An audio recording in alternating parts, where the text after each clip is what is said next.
आज इस 2025 के निकाय चुनाव में भारतीय जनता पार्टी ने जहां 10 नगर निगमों में सिंबल के साथ अपने उम्मीदवार उतारे हैं, 10 के 10 उम्मीदवार हमारे मेयर के प्रत्याशी के रूप में कमल के फूल पर चुनाव लड़ रहे हैं और सभी वार्डों में भारतीय जनता पार्टी के कमल के फूल पर जो हमारे प्रत्याशी हैं, उसमें से 6 मेयर के जो नगर निगम के चुनाव है उसमें 6 प्रत्याशी हमारे सर्वसम्मति से चुने गए हैं कमल के फूल पर।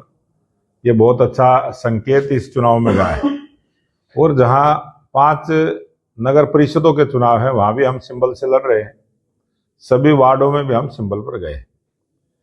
जहां 14 नगर पालिकाओं में चेयरमैन हमारे चुनाव निशान कमल के फूल पर हैं, वहीं पुंडरी नगर पालिका में सभी पार्षद के उम्मीदवार भी कमल के फूल पर चुनाव लड़ रहे हैं।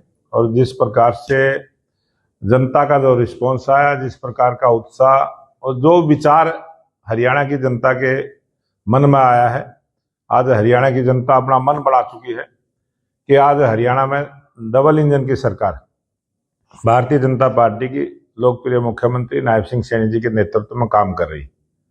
और जब तीसरी सरकार भी भारतीय जनता पार्टी की होगी तो तेज गति के साथ हरियाणा प्रदेश में विकास के काम होंगे। आज जहां डबल इंजन की सरकार है, निकाय चुनाव के बाद 2 मार्च को वोटिंग होगी, उसके बाद पानीपत की 9 मार्च को वोटिंग होगी। जब 12 मार्च को रिजल्ट आएंगे तो एक तरफा वातावरण भारतीय जनता पार्टी के पक्ष में आने वाला है और हरियाणा प्रदेश में ट्रिपल इंजन की सरकार भारतीय जनता पार्टी की बनेगी। और इसी चुनाव की कड़ी में 2 जिला परिषद के चेयरमैन, पानीपत से काजल और जींद से मनीषा, जो कांग्रेस पार्टी में काम करते रहे, उन्होंने भी भारतीय जनता पार्टी ज्वाइन की है। मुझे ऐसा लगता है अनेक ऐसे सरपंच, ब्लॉक समिति के चेयरमैन, जिला परिषद के चेयरमैन, वो आज सब भारतीय जनता पार्टी की सरकार की नीतियों पर विश्वास करते हुए भारतीय जनता पार्टी की सरकार का समर्थन करते हैं। और अनेक ऐसे कांग्रेस के विधायक भी हैं जो समय समय पर हमारे लोकप्रिय मुख्यमंत्री नायब सिंह सैनी की जो काम की प्रशंसा भी करते हैं।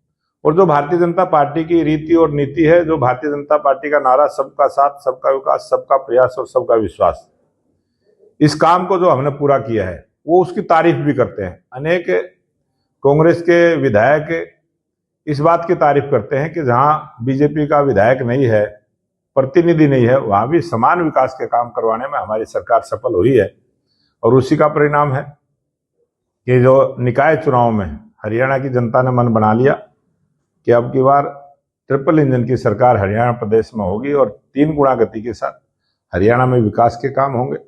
और जिस प्रकार से हमने अपने विधानसभा चुनाव में भी भारतीय जनता पार्टी का जो संकल्प पत्र जारी किया था, और उस संकल्प पत्र में जो बात हमने 20 कही थी, उन पर हमारी सरकार ने थोड़े से समय में भी उन पर अमल करते हुए, चाहे बच्चों को रोजगार की बात थी, उनको रोजगार देने का काम किया, गरीब आदमी के इलाज की सुविधा फ्री देने का काम किया, गरीब लोगों को मकान और प्लाट देने की जो योजना थी उसको पूरा किया। और अनेक जो वायदे हमने सरकार के लिए किए थे, उन सबको भी हम पूरा करने के लिए हमारी सरकार लगी है। अब 7 मार्च से जैसे ही ये बजट सत्र आएगा, आप इस बजट सत्र में भी देखेंगे बहुत सारी ऐसी जो बातें हमने अपने संकल्प पत्र में कही थी, हम उन सब को भी पूरा करते हुए नजर आएंगे। और ट्रिपल इंजन की हरियाणा में सरकार बनेगी और मजबूती के साथ हरियाणा विकास के रास्ते पर आगे बढ़ेगा। जो बात हमने सोनीपत में मेट्रो के बारे में कही थी, उस पर भी काम चालू हो गया है, उसका काम में गति आई है जैसे ही दिल्ली में भारतीय जनता पार्टी की सरकार बनी है। अनेक ऐसे मुद्दे थे जो एनसीआर से जुड़े हुए थे, उन सब पर भी काम शुरू हो गया है। और बहुत जल्दी आने वाले समय में आप देखेंगे बहुत सारी ऐसी, तो दिल्ली में ऐसी भ्रष्ट एक सरकार थी जो बहुत सारे मुद्दों को लेके बगैर बात की बयानबाजी करने में वो माहिर थे, झूठ बोलने में माहिर थे। और आज दिल्ली में भी रेखा गुप्ता जी जो हमारी मुख्यमंत्री बनी है, हरियाणा में जिस बेटी ने जन्म लिया और हमारे जींद जिले से ही नंदगढ़ गांव की बेटी जो मुख्यमंत्री दिल्ली में बनी है, उसके लिए भी हरियाणा की जनता ने बहुत खुशी जाहिर की है। और मैं राष्ट्रीय नेतृत्व का भी इस बात के लिए धन्यवाद करूंगा कि जो महिलाओं को सशक्तिकरण का अभियान देश के प्रधानमंत्री नरेंद्र मोदी जी ने जिस प्रकार से जो शुरुआत की थी, उसको भी ताकत देने का काम किया है। और ये ट्रिपल इंजन की सरकार जो हरियाणा प्रदेश में बनेगी, ये विकसित भारत का जो संकल्प मोदी जी ने लिया है, विकसित हरियाणा की तरफ हरियाणा प्रदेश भी आगे बढ़ेगा।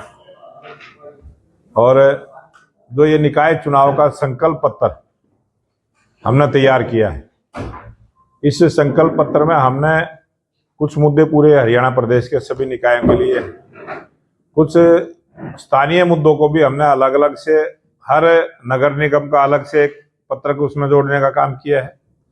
प्रत्येक नगर परिषद का अपना जो लोकल मुद्दे हैं उनको जोड़ने का काम किया है।